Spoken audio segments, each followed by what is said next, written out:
my dear friends, welcome back to another video. Today we're here with Pokemon Sword and Shield, Pokemon Shield specifically, but they're essentially the same game. So we're going to be looking at the visual accessibility of this game today. Is there any? Is there not? Is it playable? Is it not? We're going to find out. Clearly it's playable-ish because I've already beat the whole game and I'm waiting on the DLC, but it's neither here nor there. So let's jump right into this with the first thing I want to talk about is the overall game itself, because I have seen people who are new to the franchise being like, should I get Sword? Should I get Shield? Like, what's the difference? They're the same game. There are minute differences. There are a couple of different exclusives to each type of the game, and there are a couple of gym differences. Other than that, to my knowledge, those are literally the only differences between the games. I picked Shield because I really wanted the Galarian Ponyta because it's a freaking unicorn. Need I say more? And I wanted the Ghost Gym because I think Alistair is really cute.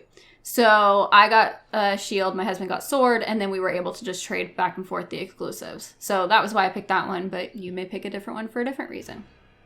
So let's go into the game itself. Right now I'm in the wild area, which definitely I feel like I spent the most time on in this game, for sure. My husband and I spent tons and tons of time running around the wild area. We made a pact where we played this game at the same time. So like his game room is just off the living room. So I played in the living room and he played in there, and we could just like yell back and forth at each other. So we spent a lot of time in this area in our respective games. And I definitely think it's a phenomenal addition to the series. I genuinely hope that the next Pokemon game is like literally, I keep saying I want Breath of the Wild, but Pokemon. Like, I want fully open world, different dynamics of different climates. I want tiny little, like, towns spread everywhere where you can literally just run the whole world. I think that would be incredible. So that's where I'm hoping they go with the franchise. I think that would be great. But as a starter, I think this was a lot of fun. The max raid battles are really entertaining. Right now, you can get Mewtwo in the max raid battles, apparently, which is super cool. So I'm going to have to do that. And then the Kanto starters, I guess, they do switch out every so often what the like different Pokemon are you can get from the max raid battles. So that's pretty cool because they've been introducing ones that are not like in the base game itself.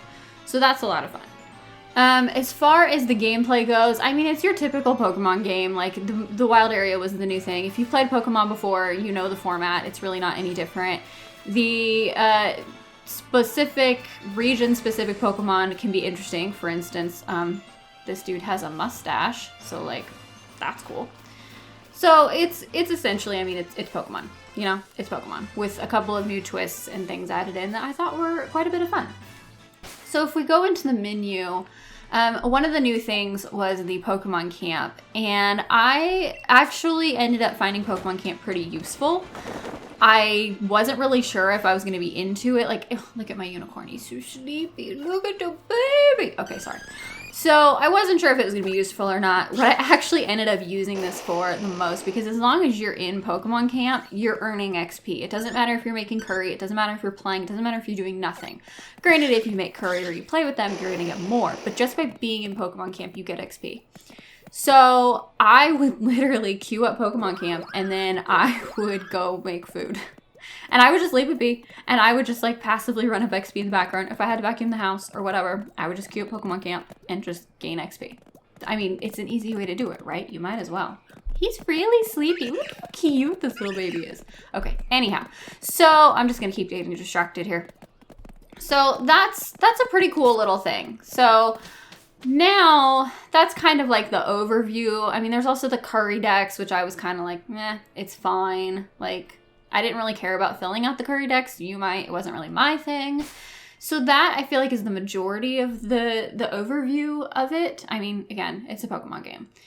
So I guess the big thing for us to look at here is going to be, obviously, the text. Because if I back out, actually, and I go into the options, this game does not have any accessibility features, period. I mean, for sure not for visual. It's pretty much just the way your camera moves, whether you want to nickname your Pokemon, the level of the background music. I mean, it's really, there's not a whole lot going on here. It's a very basic bare bones options menu, and that is definitely an area where I think they could make some changes because I would love to see a frickin' font slider in this game. And also, I would really love to see a screen reader, because now I have recently learned that Minecraft has screen reader capabilities on the Nintendo Switch, despite the Nintendo Switch not having an onboard screen reader, which means nobody has an excuse anymore.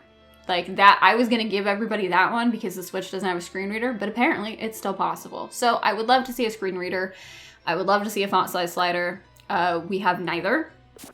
Now, the way that I would have gotten by with this game that I did not get by, but the way you can get by with this game, is my dear friend Bo from my gaming group pointed out to me that the Switch does have a magnifying glass. And I had thought that it did, and I had thought that I had turned it on, but when I went looking through the options a while ago, I couldn't find it, and I thought it was just some weird fever dream I had. So apparently it does exist, and now I have been using it, now that I have remembered it. So that would be the way I would recommend playing this game. So because you can see in these menus, it's fine. It's not great. It's not good. Let's be honest, it's not good. Like, I'm currently sitting like a foot from it, and I'm like, like this text down here at the bottom of the screen where it describes the item, not great. So I guess it's really not fine. So the way that you can combat that, however, though, is if you go in, and here, I'll just show you how to do it. We're going to go into the settings, and then you're going to go down to System, and then you will scroll down to when you see Zoom, and you'll turn that on. And then it's super easy to operate. Let's see, we'll go back into the game. How you turn it off and on is you just double press the home button. That's it. And then you can use Y and X to zoom in and zoom out. So right here is all the way in. So you obviously have to do some scrolling, but that's as big as you're able to get it. If you scroll out, now you can, right there, you can fit maybe even a little more. You can fit everything on the page for this section, and I think that's a lot easier. It would have made my playthrough of the game a lot simpler, but I never do anything the easy way, so there's that. So this is something I would definitely recommend that you use if you get this game, or really with any game that has text. I will say the one downside about this feature that I would really love Nintendo to implement is if say you're right here in this menu and you're scrolling through items, when the screen reader, or I'm sorry, not the screen reader, when the zoom feature is active, you cannot scroll through the menu. The only way to move is just to move the zoom in on the screen. And I think that that's something they could easily change, because right now, all three, or both thumbsticks as well as the quote-unquote D-pad, all control the direction of the screen. And I don't think we need 3 different implements on one controller to control the direction of the screen. So maybe, it would be nice if they could make it so that you could push in the screen reader. I keep saying screen reader. Push in the zoom feature, and then have maybe the D-pad could actually allow you to scroll through the menu while still using the joysticks to control the screen. That's what I think would be a lot better, because right now what you have to do is you're like, okay, I have super potions, hyper potions, max potions. Okay, what else do I have? Now I have to scroll out, and now I can scroll down to the next set, and then I have to zoom back in. And I mean, it's not the end of the world, like it's doable, but I just think that there are better ways that this can work. And like I said, we don't need 3 different controls on one controller controlling the same thing. That doesn't really make sense. So that is how I would recommend playing this game. Like I said, it would have made my playthrough a lot easier, but I made it work because, we have to. So that's what that looks like. The other thing I'm going to show you is the conversation text. There's a dude. There he is. Dude over here. So I'll show you what the conversation text looks like. So the text in this game is either black on a white background, or it is white on a dark, almost black background. It's a little bit see-through. So the way I would do this is I would use the zoom feature and then scroll as needed. So these are the options, and again, you can zoom it in, but you cannot actually use anything to scroll through the options. So you would have to zoom in, read your options, know that, okay, I want the 3rd one, and then zoom out, and then select. So that's pretty much how you would have to do that. but it's doable. So basically, that is pretty much an overview of the game. There are obviously a lot more in-depth full reviews out there. My job is just to show you what sort of how you can play it, if you can play it. I would say if you're low vision, legally blind like me, I would say you probably have a pretty good chance of being able to play this game. If you are fully blind, this is sadly not going to be one for you probably, because there is no screen reader, and this game does rely pretty heavily on text. Pokemon games are not voice acted. I think that they should be, and there was some complaint about Pokemon Sword and Shield not being voice acted in the cutscenes where it didn't make sense that they weren't voice acted. So I think that's something that they should add, but I still don't see them adding voice acting for the entire game.